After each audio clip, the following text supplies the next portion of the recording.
يا أيها الذين آمنوا لا تسألوا عن أشياء إن تبد لكم تسؤكم وإن تسألوا عنها حين ينزل القرآن تبد لكم عفى الله عنها والله غفور حليم قد سألها قوم من قبلكم ثم أصبحوا بها كافرين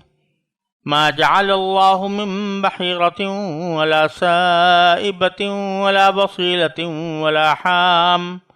ولكن الذين كفروا يفترون على الله الكذب وأكثرهم لا يعقلون۔ یہ سورہ مائدہ کی 3 آیتیں ہیں جو میں نے ابھی تلاوت کی ہیں۔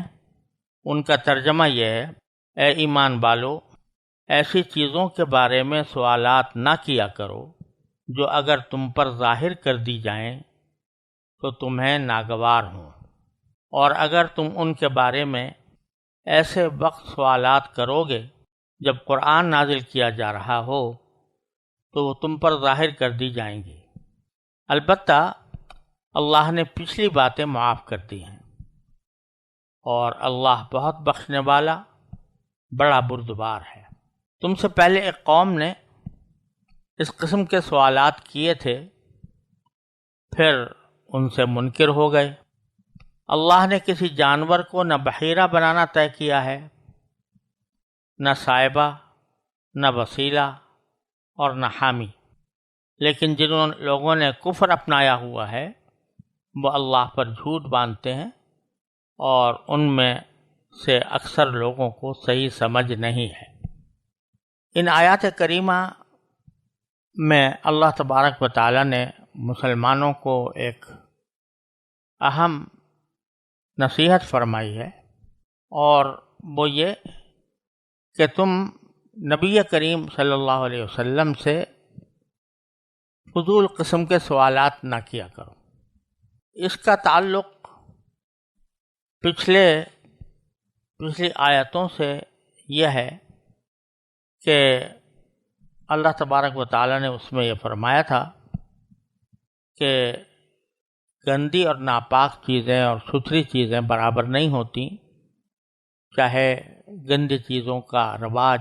بہت زیادہ ہو چکا ہو، لہذا تقوی اختیار کرو۔ تو اب یہاں یہ کہا جا رہا ہے کہ جو چیزیں گندی ہیں ان کی تفصیل خود قرآن کریم نے بیان فرما دی ہے۔ گندی ہونے سے مراد یہ کہ جو حرام ہیں، ناجائز ہیں، ان کی تفصیل یا تو قرآن کریم نے بیان فرما دی ہے، یا رسول کریم صلی اللہ علیہ وسلم نے اللہ تعالیٰ سے وحی پا کر ان کو ناجائز قرار دیا ہے اور ان کے احکام تمہارے سامنے بیان کر دی ہیں۔ تو اب یہ کہا جا رہا ہے کہ وہ چیزیں جن کا کوئی ذکر نہیں ہے نہ قرآن کریم میں اور نہ رسول کریم صلی اللہ علیہ وسلم کی احادیث میں، تو وہ ایک بیچ میں ایک ایسا طویل دائرہ ہے کہ جس میں اللہ تعالیٰ نے کوئی حکم نہیں دیا تو وہ سب مباحات ہیں، اور ان کو تمہارے لیے استعمال کرنا جائز ہے جب تک کہ اس کی کوئی حرمت نہ آئے، یا قرآن میں نہ آ جائے یا رسول کریم صلی اللہ علیہ وسلم اس کو بیان نہ فرما دیں، وہ تمہارے لیے جائز ہے اور کھلا میدان ہے۔ اب تم اس کھلے میدان کے اندر اگر کسی بات کے بارے میں سوال کرو گے کہ فلاں چیز جائز ہے کہ نہیں ہے، فلاں کام درست ہے یا نہیں ہے، تو یہ سوالات تمہیں کرنے کی ضرورت اس لیے نہیں کہ اگر وہ چیز بری ہوتی، ناجائز ہوتی، تو یا قرآن کریم میں آ گئی ہوتی یا رسول کریم صلی اللہ علیہ وسلم بیان فرما دی ہوتی۔ اب تمہیں اس کی کھوج میں پڑنے کی کیا ضرورت ہے؟ اور اس قسم کے سوالات بعض اوقات ایسے ہوتے ہیں کہ ان کا اگر جواب آ جائے تو وہ تمہیں نقصان دہ ہوگا۔ اب اس کی ایک مثال تو یہ ہے کہ رسول کریم سرور دو عالم صلی اللہ علیہ وسلم کے عہد مبارک میں بعض صحابہ کرام نے اسی قسم کے کچھ سوالات کیے تھے، اور ان سوالات کے نتیجے میں بعض لوگوں کو نقصان بھی پہنچا۔ مثلا جب رسول کریم صلی اللہ علیہ وسلم تشریف فرما تھے تو ایک صاحب نے پوچھا کہ میرا باپ کون ہے. یہ اس لیے پوچھا کہ ان کے بارے میں لوگ ذرا شکوک و شبہات میں مبتلا رہتے تھے کہ واقعی وہ اس باپ کے بیٹے ہیں جس کی طرف وہ نسبت کرتے ہیں یا نہیں.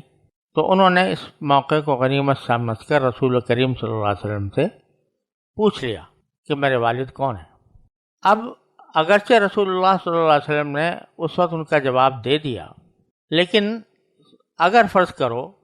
وہ جواب ایسا دے دیتے کہ تم جس باپ کی طرف اپنے آپ کو منسوب کرتے ہو وہ تمہارا باپ نہیں ہے، حقیقی باپ نہیں ہے، تو کیا ہوتا؟ لوگوں میں ان کی رسوائی پکی ہو جاتی. تو اس قسم کے سوالات کرنا. اور ایک بعض روایتوں میں یہ بھی آیا ہے کہ کسی نے پوچھا میرا باپ کون ہے، تو آپ نے اس کے جو معروف باپ تھا اس کے بجائے کسی اور کا نام لے دیا اور پھر ان کی رسوائی ہوئی.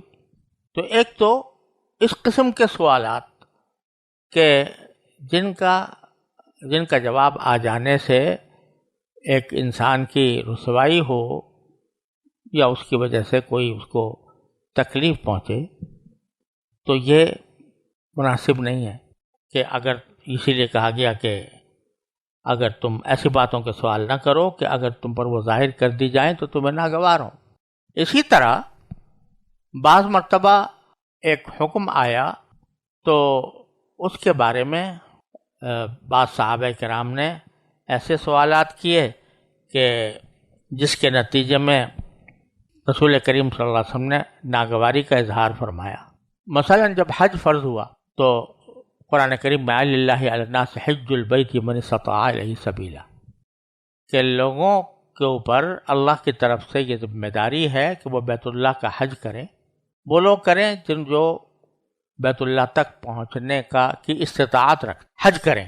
یہ حکم آیا تھا. اب اس میں یہ بات نہیں تھی کہ ہر سال حج کریں. تو اس کا سیدھا سا عمل کرنے کا طریقہ یہ تھا کہ کم از کم عمر میں ایک مرتبہ کر لے آدمی، کیونکہ یہاں کہیں قرآن نے یہ نہیں کہا تھا کہ ہر سال کرو. لیکن ایک صحابی نے رسول کریم صلی اللہ علیہ وسلم سے سوال کیا کہ یا رسول اللہ، کیا ہم زندگی بھر میں ایک مرتبہ حج کر لیں تو کافی ہے یا ہر سال حج کرنا ہوگا؟ تو آپ نے جواب تو دے دیا، اب فرمایا کہ صرف ایک مرتبہ کر لینا کافی ہے، لیکن ساتھ ہی اس پر ناراضی کا اظہار فرمایا کہ یہ سوال آپ نے کیوں کیا جبکہ اللہ تعالیٰ نے ہر سال کہنے کا حکم نہیں دیا تھا. اب اگر فرض کرو میں اس کے جواب میں یہ کہہ دیتا کہ ہاں ہر سال فرض ہے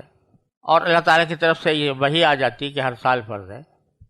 تو ساری امت کے لیے ایک پریشانی کا سبب ہوتا کہ ہر سال فرض ہے اور انسان کے لیے ہر سال حج کرنا دشوار ہوتا. یہ سوال بھی اسی میں داخل ہے کہ ایسی باتوں کا سوال نہ کرو جو تم پر ظاہر کر دی جائیں تو تمہیں نقصان ہو یا تمہیں ناگوار ہو. اسی طرح بعض اوقات یہ ہوتا تھا، قرآن کریم میں کئی جگہ آیا ہے کہ جو کفار تھے وہ رسول کریم صلی اللہ علیہ وسلم سے طرح طرح کے معجزات کا مطالبہ کرتے تھے. کہتے تھے کہ ایک چشمہ آپ نکال دیں اور ایک آپ کا باغ اچانک وجود میں آ جائے جس میں کھجوریں بھی ہوں، جس میں انگور بھی ہوں، اور کوئی کہتے تھے آپ آسمان پہ چڑھ کے دکھائیں. اس طرح کے مختلف مطالبات کفار کی طرف سے ہوتے رہتے تھے کہ فلاں معجزہ دکھائیں تو اس سے ہم ایمان لے آئیں گے. اس کا اثر بعض اوقات بعض صحابہ کرام پر یہ ہوتا تھا کہ وہ کہتے تھے کہ معجزہ دکھانا تو کوئی اللہ تعالیٰ کی قدرت، نہ اللہ تعالیٰ کی قدرت سے باہر ہے، نہ رسول کریم صلی اللہ علیہ وسلم کے لیے یہ مشکل ہے کہ آپ اس کے لیے دعا کر دیں اللہ تعالیٰ سے اور وہ معجزہ دکھا دیا جائے تو کم از کم ان کا یہ بار بار کا جو اشکال ہے وہ ختم ہو جائے اور یہ ایمان لے آئیں. تو یہ جو سوالات کیے جا رہے تھے ان کی طرف بھی فی الجملہ اس میں بعض مفسرین نے فرمایا کہ اشارہ ہے. امام راضی فرماتے ہیں کہ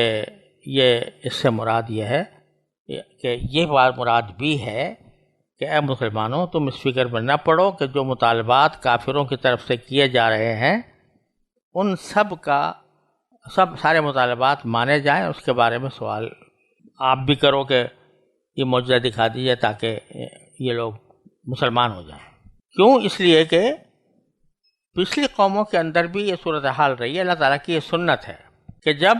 کفار کی طرف سے یہ کہا جاتا ہے کہ آپ فلاں معجزہ ہمیں دکھا دیجئے تو ہم ایمان لے آئیں گے. بارہا پچھلے قوموں میں ایسا ہوا، لیکن جب وہ معجزہ دکھا دیا گیا تو وہ لوگ پھر منکر ہو گئے. تو اللہ تعالیٰ کی سنت یہ ہے کہ جب ان کا منہ مانگا معجزہ ان کو عطا کر دیا جائے اور پھر بھی وہ ایمان نہ لائیں تو ان پر اس دنیا میں عذاب آ جاتا ہے. تو یہ مطالبہ یہ خود ان کے حق میں نقصان دہ ہوتا ہے. رسول کریم صلی اللہ علیہ وسلم سے جو معجزات کا مطالبہ کیا جا رہا تھا وہ کوئی حق طلبی پر مبنی نہیں تھا. حضور اقدس صلی اللہ علیہ وسلم کے معجزات خود ان کے سامنے بھی آ چکے تھے. قرآن کریم بذات خود ایک معجزہ تھا، لہذا یہ مطالبات غلط بھی تھے. لیکن اس سے زیادہ بات یہ تھی کہ اگر یہ معجزات میں سے کوئی معجزہ آپ کو دکھا دیا جاتا اور لوگوں کو دکھا دیا جاتا لیکن وہ اس پہ ایمان نہ لاتے تو پھر اللہ تعالیٰ کی سنت کے مطابق ان کے اوپر عذاب نازل ہوتا. اس لیے فرمایا گیا کہ ایسی باتوں کا سوال نہ کرو کہ اگر وہ تم پر ظاہر کر دی جائیں تو وہ تمہارے لیے نقصان دہ ہوں. یہ بھی اس کے مفہوم میں داخل ہے. خلاصہ یہ ہے کہ ایسی باتیں کہ جن کے بارے میں قرآن و حدیث میں کوئی ذکر نہیں آیا، اور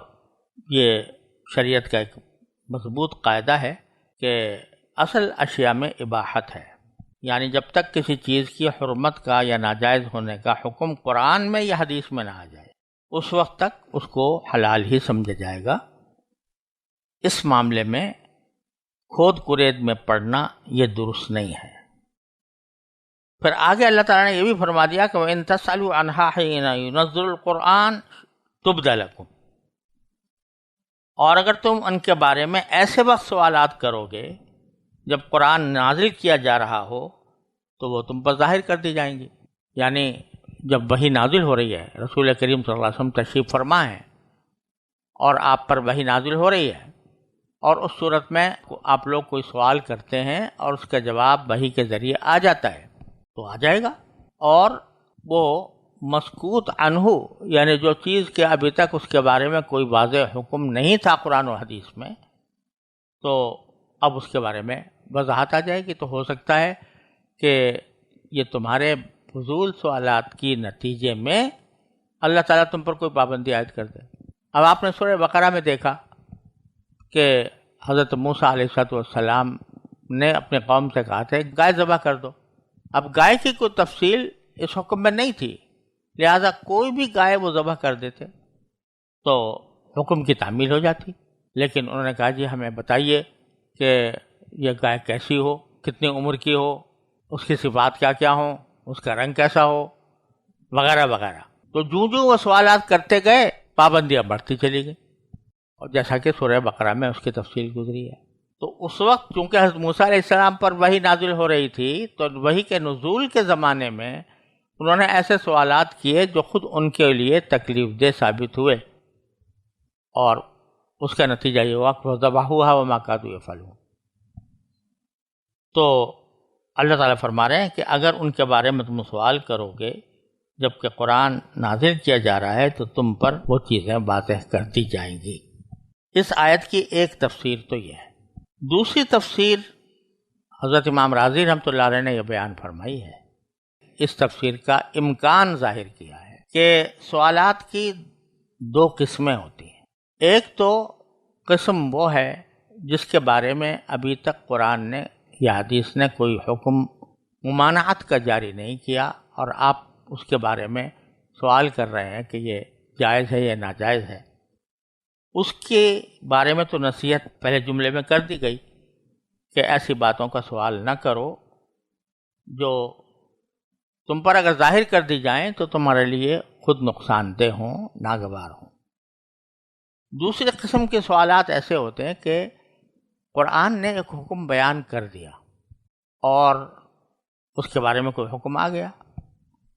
لیکن اس حکم کی تشریح میں کچھ سوالات پیدا ہو رہے ہیں کہ مثلا یہ کہہ دیا گیا کہ چوری حرام ہے، اور چوری کے اوپر ہاتھ کاٹے جائیں گے۔ اب یہ بات مذکور نہیں ہے کہ کتنی چوری پر کاٹے جائیں گے، ہاتھ کاٹے جائیں گے۔ اس کے بارے میں اگر سوال کرے کوئی کہ کتنی چوری پر کاٹیں گے، تو یہ ایک معقول سوال ہے۔ تو جب قرآن نازل ہو رہا ہے اور نازل ہو چکا کسی معاملے میں، اور اس کے بارے میں تم اس کا مطلب سمجھنے کے لیے، اس کی تشریح طلب کرنے کے لیے اگر تم کوئی سوال کرتے ہو تو یہ سوال ناجائز نہیں ہے، برا نہیں ہے۔ خود رسول کریم صلی اللہ علیہ وسلم کا یہ ارشاد ہے کہ انما شفاء العی فی السؤال، جو آدمی ناواقف ہونے کی وجہ سے سرگرداں ہو، اس کی شفا ہی سوال میں ہوتی ہے۔ تو یہ اس قسم کے جو سوالات ہیں جو قرآن کریم کی تشریح سے متعلق ہے یا رسول کریم صلی اللہ علیہ وسلم کے کسی حکم کی تشریح سے متعلق ہے، تو وہ برے نہیں ہیں،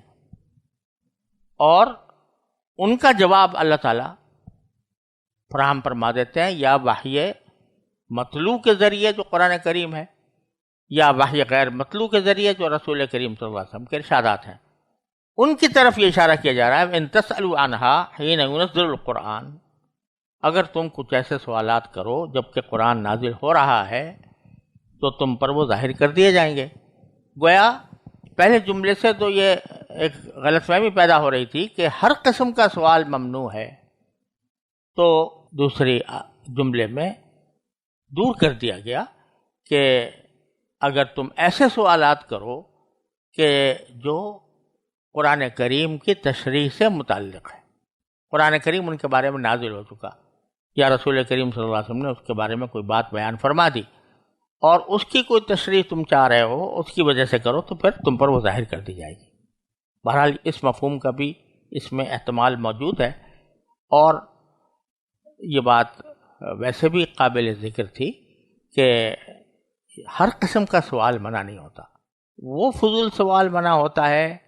کہ جس کا نہ دنیا میں نہ آخرت میں کسی عملی زندگی سے کوئی تعلق نہیں ہے۔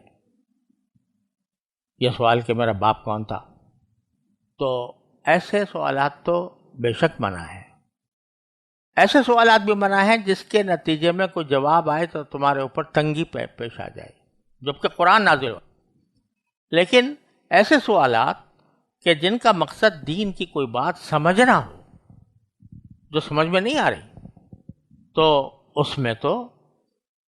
سوال کرنا نہ صرف یہ کہ درست ہے بلکہ واجب ہے، کہ جب تک یہ سمجھ میں نہ آ جائے تو آدمی اس پر عمل نہیں کر سکتا۔ بہرحال اللہ تعالیٰ فرماتے ہیں عفا اللہ عنہا، یعنی پیچھے جو آپ لوگوں نے سوالات کیے جو سوالات کرنے مناسب نہیں تھے، ان سے اللہ تبارک و تعالی نے درگزر فرمایا، پچھلی باتیں معاف کر دی۔ واللہ غفور حلیم، اور اللہ تبارک و تعالی بہت بخشنے والا بھی ہے اور بردبار بھی ہے۔ اللہ تبارک و تعالی نے اپنی مغفرت کے، اپنے غفاریت کا مظاہرہ اس طرح کیا ہے کہ تم لوگوں سے جو غلطی ہوئی تھی اس کو معاف کر دیا، اور حلیم ہے یعنی بردبار ہے۔ حلیم ہونے کے معنی یہ ہے کہ وہ جلدی میں کسی بات سے متاثر ہو کر کوئی سزا کا فیصلہ نہیں کر لیتا، بلکہ اپنے تحمل کی بنیاد پر، اپنی بردباری کی بنیاد پر وہ بعض اوقات اپنے فیصلے کو کچھ مؤخر کر دیتا ہے تاکہ لوگوں کو اصلاح کا موقع مل جائے۔ تو بہت بخشنے والا بھی ہے اور تحمل والا بھی ہے، بردباری والا ہے، اور اسی بردباری کے نتیجے میں اللہ تبارک و تعالی اگر تمہارے کسی ناجائز کام پر دنیا میں سزا نہ دے تو دھوکے میں نہ پڑ جانا کہ آگے بھی کوئی عذاب نہیں ہوگا، سزا نہیں ہوگی، کیونکہ اللہ تعالی حلیم ہے۔ تو بعض اوقات فوراً سزا نہیں دیتا بلکہ بعد میں دیتا ہے، لہذا اگر تمہیں کسی گناہ کے اوپر فوری طور سے سزا دنیا میں نہ ملے تو کہیں اس پر مغرور نہ ہو جانا کہ ہمارا یہ کام درست تھا اور آئندہ بھی ہم کرتے رہیں گے، کیونکہ اللہ تعالیٰ کی پکڑ کسی وقت بھی آ سکتی ہے اور وہ بردباری کی وجہ سے سزا کو مؤخر کر سکتا ہے۔ پھر فرمایا قد سألها قوم من قبلکم ثم اصبحوا بها کافرین، ایسی باتیں تم سے پہلے ایک قوم نے بھی طلب کی تھی، پھر اس سے منکر ہو گئے، جب جواب آیا تو اس سے منکر ہو گئے۔ اس میں بھی دونوں قسم کے احتمالات ہیں، بلکہ یوں کہہ لو کہ دونوں باتیں شامل ہیں۔ ایک تو اس قسم کے سوالات جو اس دائرے میں کیے گئے جو اللہ تعالیٰ نے جس میں کوئی حکم نازل نہیں کیا تھا، جیسے حضرت موسیٰ علیہ السلام کی قوم نے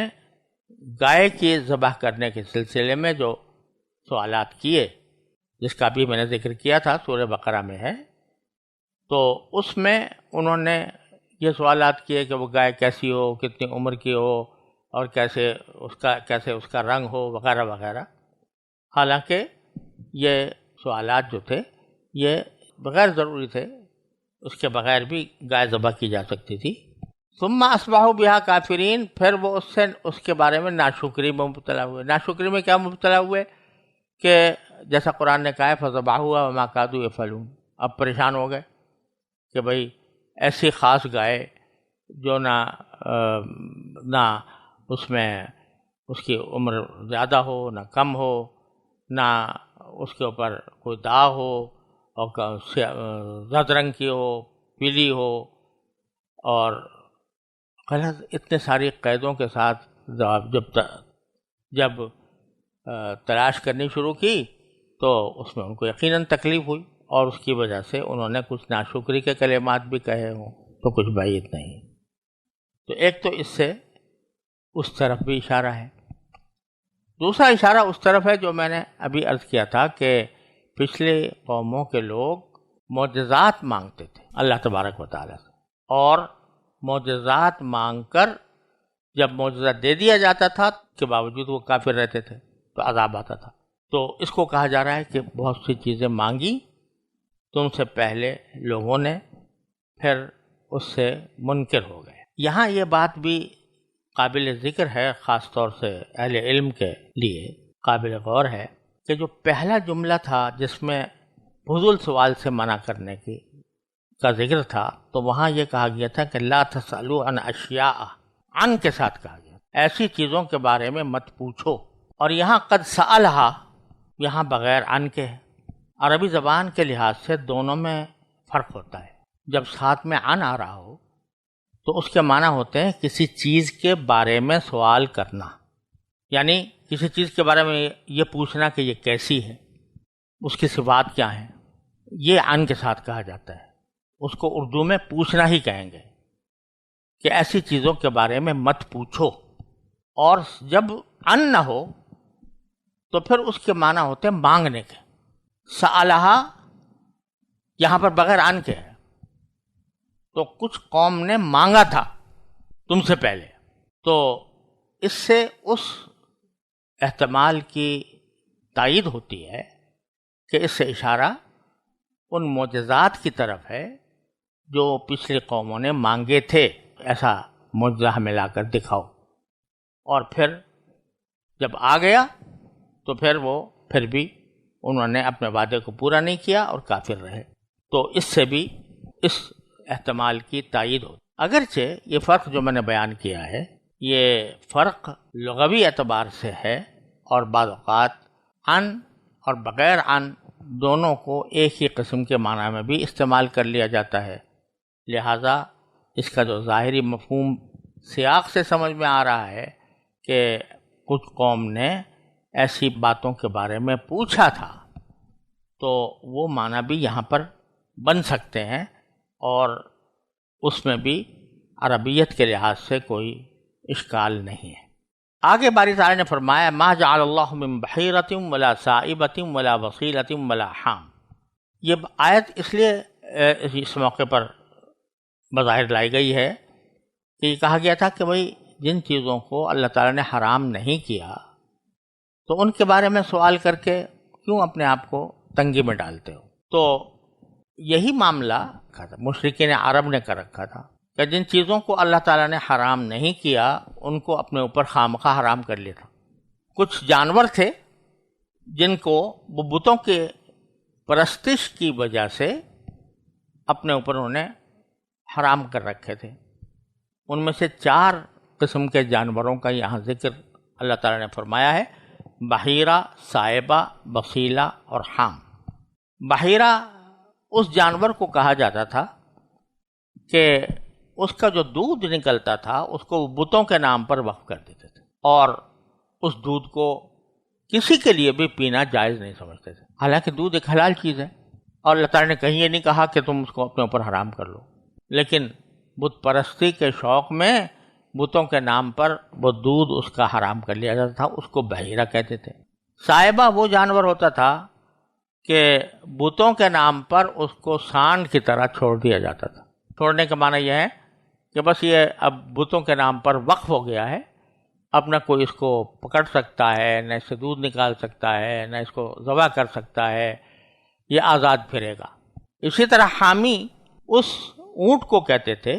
جو ایک خاص عدد سے جفتی کر چکا ہو، یعنی کئی بچے اس نے پیدا کر لیے ہیں، اس کی گنتی مقرر کر لیتے تھے کہ اتنی گنتی جب اگر ہو جائے گی اس کے بچوں کی تو اس کو بھی ہم بتوں کے نام پر چھوڑ دیں گے۔ بحیرہ عام طور پر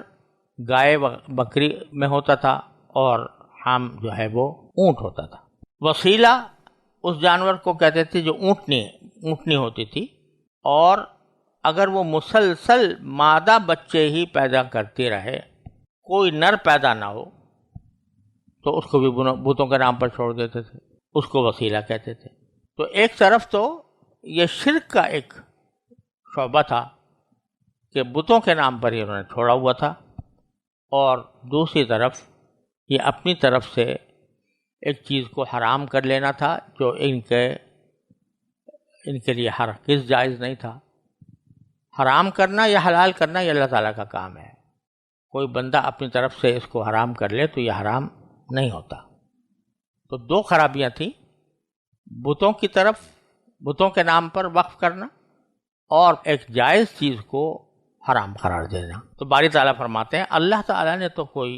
نہ وسیلہ بنایا ہے، بحیرہ بنایا ہے، اللہ نے کسی جانور کو نہ بحیرہ بنانا طے کیا ہے، ما جعل اللہ من بحیرۃ ولا صائبۃ، نہ صائبہ بنایا ہے، ولا وسیلۃ، نہ وسیلہ بنایا ہے، ولا حام، اور نہ حامی بنایا ہے، ولکن الذین کفروا یفترون علی اللہ الکذب، لیکن جن لوگوں نے کفر اپنایا ہوا ہے وہ اللہ پر جھوٹ باندھتے ہیں۔ وَأَكْثَرُهُمْ لَا يَعْقِلُونَ، اور ان میں سے اکثر ایسے ہیں کہ جن کو صحیح سمجھ نہیں ہے۔